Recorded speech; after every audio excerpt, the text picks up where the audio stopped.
Welcome back to Suruchi వంటిల్లు అండి. ఎలా ఉన్నారు? బాగున్నారా? హైదరాబాద్ అంటే మనకి గుర్తొచ్చేది చికెన్ బిర్యానీ అండి. అదే కోనసీమ అంటే మీకేం గుర్తొస్తుంది? కోడి పలావ్ కదా. సో కోడి పలావ్ చాలా అంటే చాలా రుచిగా ఉంటుందండి. సో వీడియోని ఎక్కడ స్కిప్ చేయకుండా చివరి వరకు అయితే చూసేయండి. సో ముందుగా మన ఛానల్ని ఫస్ట్ టైం చూస్తున్న వాళ్ళు ఎవరైనా ఉంటే please subscribe to my channel friends. So నేను ఇక్కడ 1 కేజీ చికెన్ అయితే తీసుకున్నానండి. కేజీ చికెన్ తీసుకుని పసుపు, కారం, ఇంకా ఉప్పు, నిమ్మరసం వేసుకుని బాగా కలుపుకుని పక్కన పెట్టుకుంటున్నాను. ఇలా పక్కన పెట్టుకున్న తర్వాత మనం ముందుగా దీనికోసం ఏంటంటే మసాలా పౌడర్ అనేది రెడీ చేసుకోవాలండి.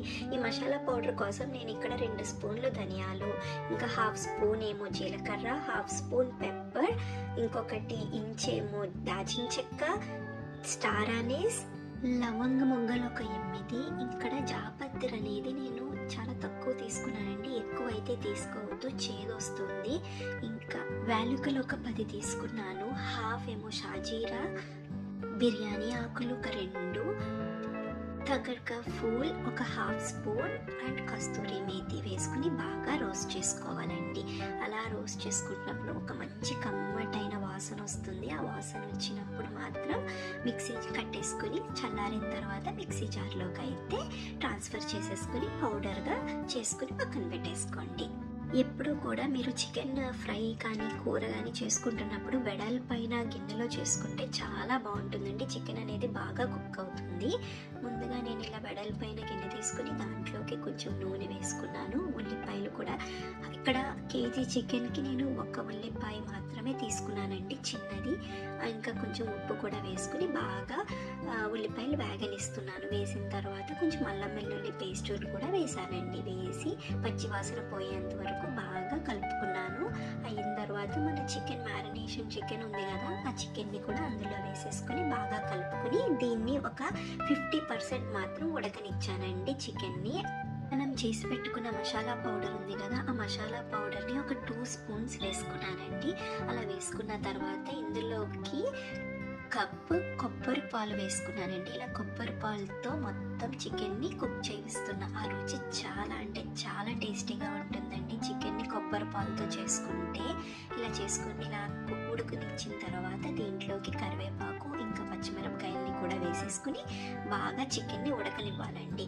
ఇక్కడ చికెన్ మొత్తం అంతా ఉడికిన తర్వాత మనం కొత్తిమీరను కూడా వేసేసుకుని బాగా కలుపుకోవాలి. ఇక్కడ ఇంకా ఉప్పు కారం అన్ని టేస్ట్లు అంతా సరిపోయిందో లేదో చూసుకుని ఇంకా చికెన్ అనేది దించేసుకోవాలండి.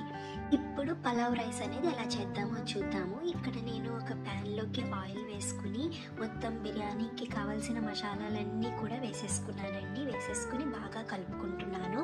ఇక్కడ కొత్తిమీర, పుదీనా 2 కూడా సన్నగా తరగబెట్టుకుని వాటిని కూడా వేసేసుకున్నానండి. వేసేసుకుని దీంట్లోకి కొంచెం 1 స్పూన్ అల్లం వెల్లుల్లి పేస్ట్ని వేసాను. వేసి బాగా కలుపుకున్నానండి. పచ్చివాసన పోయిన తర్వాత 1:2 రేషియోలో కొబ్బరి పాలు అనేది వేసుకోవాలండి. ఇంకా ఎటువంటి వాటర్ని కూడా వేయొద్దు. కొబ్బరి పాలతో మాత్రమే ఉడకనివ్వండి రైస్ని. కొంచెం తగినంత ఉప్పు కూడా వేసేసుకోండి. వేసుకున్న తర్వాత కొబ్బరి పాలు బాగా ఉడికిన తర్వాత దీంట్లోకి రైస్ని వేసేసుకుని 4 మినిట్స్ని హై ఫ్లేమ్లో మూత పెట్టి ఉడకనివ్వాలండి. 4 మినిట్స్ అయిన తర్వాత దీన్ని లో ఫ్లేమ్లో ఒక 8 మినిట్స్ని ఉడకపెట్టండి. పెడితే ఇలా ఆల్మోస్ట్ 90% కుక్ అవుతుంది. ఇంకా కొంచెం చెమ్మదనం అనేది ఉంటుంది.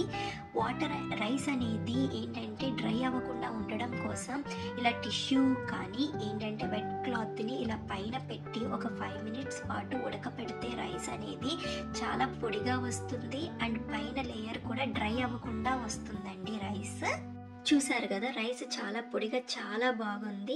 ఈ చిట్కాని మాత్రం తప్పకుండా ఫాలో అవ్వండి. రైస్ అనేది చాలా జ్యూసీగా ఉంటుంది. చికెన్ కూడా చాలా అంటే చాలా బాగుంటుంది. కాంబినేషన్ అద్దరిపోతుంది అంతేనండి. సో మీకు ఈ రెసిపీ నచ్చింది అనుకుంటున్నా. Please subscribe to my channel friends. Thank you for watching.